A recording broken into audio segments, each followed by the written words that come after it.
দেশের মর্যাদার বিনিময়ে বিশ্বকাপ ক্রিকেট খেলতে চাই না। পাকিস্তান কি তবে বাংলাদেশের পক্ষ হয়ে তার ফাইনাল সিদ্ধান্ত জানাতে যাচ্ছে? পাকিস্তান কি তবে বাংলাদেশকে সমর্থন জানিয়ে তার ফাইনাল ডিসিশন, চূড়ান্ত ডিসিশন জানাতে যাচ্ছে?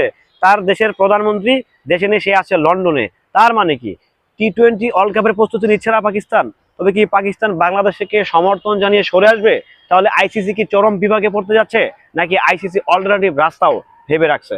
হ্যালো এভরিওয়ান, আসসালামু আলাইকুম। শিমুল আছি আপনাদের সঙ্গে। বাংলাদেশ টি-20 ওয়ার্ল্ড কাপ থেকে সরে গিয়েছে, আমরা সেটা সকলেই জানি।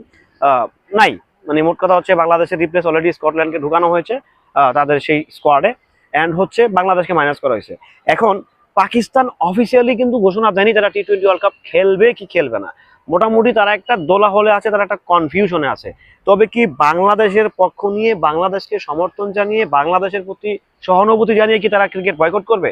যদি টি-20 ওয়ার্ল্ড কাপ পাকিস্তান বয়কট করে, তাহলে পাশার দান কিন্তু যে কোনো মুহূর্তে উল্টে যাবে। কারণ পাকিস্তান বাংলাদেশ যদি বয়কট করে, এশিয়ার মধ্যে কিন্তু সবচেয়ে বেশি ক্রিকেট দেখে বাংলাদেশ, পাকিস্তান, ইন্ডিয়া, শ্রীলঙ্কা। তার অন্যান্য দেশ কিন্তু অতটা ক্রিকেট দেখে না। সো যদি পাকিস্তান এবং কি বাংলাদেশ অলরেডি গেছে, যদি পাকিস্তানও চলে যায়, তাহলে আইসিসির যারা হচ্ছে আয়োজককারী কিংবা যারা হচ্ছে টাকা দেয়, যারা হচ্ছে অ্যাড রেভিনিউ জেনারেট করে, যারা হচ্ছে ওই টিভি সত্য নেয়, স্যাটেলাইট সত্য নেয়, তারা কি আদৌ আগ্রহ দেখাবে? কারণ দেখেন, দুইটা পরাশক্তি, ক্রিকেটে পরাশক্তি কিন্তু পাকিস্তান বাংলাদেশ নিঃসন্দেহে। তো এশিয়ার ভিতরে কিন্তু তিনটা সুপার দল, ভারত, পাকিস্তান, বাংলাদেশ, সত্যি কথা বলতে তিনটাই পরাশক্তি দল। তো যখন আপনি দুইটা যখন মাইনাস হবে, তখন মানে সেখানে ডাল মেয়ে কুচ কালা হয়। তবে আমার যেটা মনে হয়, পাকিস্তান যেহেতু এখনো অফিসিয়ালি কোনো স্টেটমেন্ট দেয়নি তারা বিশ্বকাপ খেলবে কি খেলবে না, কালকে তারা একটা প্রেস মিট করছে, নিশ্চয়ই আপনারা সেটা দেখছেন, তারা তাদের প্রধানমন্ত্রীর উপরে ছেড়ে দিয়েছে। তো প্রধানমন্ত্রীর উপরে ছেড়ে দেওয়া মানে হচ্ছে এখানে একটা কিছু ঘটতেছে, একটা কিছু ঘটার সম্ভাবনা আছে। তো যদি পাকিস্তান বাংলাদেশকে সমর্থন জানিয়ে, সাপোর্ট জানিয়ে তারা তাদের ক্রিকেটটাকে বয়কট করে, তাহলে আমার যেটা মনে হয় ইতিহাসের চূড়ান্ত মানে শেষা কিংবা ইতিহাসের চূড়ান্ত ঢেলা খাইতে যায় আইসিসি ওয়ার্ল্ড কাপ। মানে আইসিসি যারা হচ্ছে আয়োজককারী, তারাও তো খাবে, সাথে সাথে এই সংস্থাটি হচ্ছে কিন্তু প্রশ্নের সম্মুখীন হবে। কারণ দেখেন, বাংলাদেশ একটা ন্যায্য, একটা লজিক্যাল দাবি নিয়ে কিন্তু তারা হচ্ছে বেরোটা রিমুভ করতে বলা হয়েছে, বাট সেটাকে তারা একচেটিয়া ভাবে রিমুভ না করে বাংলাদেশে খেলতে হলে ভারত গিয়ে খেলতে হবে, এরকম একটা ইয়ে দিতেছে। বাট দেখেন, যেই দেশে একজন মুস্তাফিজের নিরাপত্তা দিতে পারে না, সেই দেশে আমাদের দেশের 11 জন প্লেয়ার, কোচিং স্টাফ থেকে শুরু সাংবাদিক, দর্শক, তাদের নিরাপত্তা কে দিবে আসলে? আইসিসি দিবে? আইসিসি মুখে অনেক পড়ারি করে, বাট বাস্তবিক অর্থে কি আদৌ তারা নিরাপত্তা দিবে?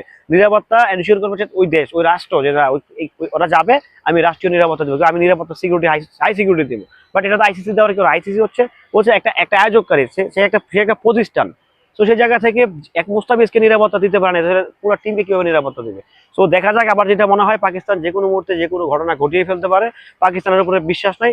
তবে হ্যাঁ, যদি বাংলাদেশের পক্ষ নিয়ে যদি বিশ্বকাপটা বয়কট করে, তবে খেলা কিন্তু ভাই 100-360 ডিগ্রিতে কিন্তু ওটা নিতে যাচ্ছে। কারণ যদি পাকিস্তান না থাকে, বাংলাদেশ অলরেডি নাই, তো দুইটা যদি দেশ না থাকে, তাহলে কিন্তু ভাই আইসিসি সত্যি অনেক বেশি প্রশ্নের সম্মুখীন হবে। কারণ যারা ভালো ক্রিকেট খেলে তার মধ্যে কিন্তু Pakistan, Bangladesh, Bharat, Australia, south Africa, New Zealand, আরো দুই একটা দেশ আছে অন্যতম যারা ভালো ক্রিকেট খেলে, মানে এই ক্যাটাগরির যারা খেলে। সো তাদের মধ্যে কিন্তু বাংলাদেশ কিন্তু অন্যতম, পাকিস্তানও কিন্তু অন্যতম। তো দুইটা দেশকে মাইনাস করে আপনি হচ্ছে বিশ্বকাপ আয়োজন করবেন, এটা আসলে হাস্যরসিক ছাড়া আর অন্য কিছু এটা আমার কাছে মনে হয় না হবে। কারণ বাংলাদেশের কিছু সাংবাদিক আছে যারা হচ্ছে ক্রিকেট নিয়ে কথা বলে, তারা দেখেছে যে নানা রকম সমীকরণ মিলাচ্ছে। ভাই, আপনার দেশের ইমেজটা আপনি দেখবেন না? আপনার দেশের ইমেজ দেখবেন না আপনি? আজব ব্যাপার। যাই হোক, ভালো থাকবেন সবাই, সুস্থ থাকবেন। আমি সত্যি আশাবাদী এবং আশা করছি যে পাকিস্তান বাংলাদেশের পক্ষ নিয়ে তারা টি-20 ওয়ার্ল্ড কাপকে বয়কট করবে। ভালো থাকবেন।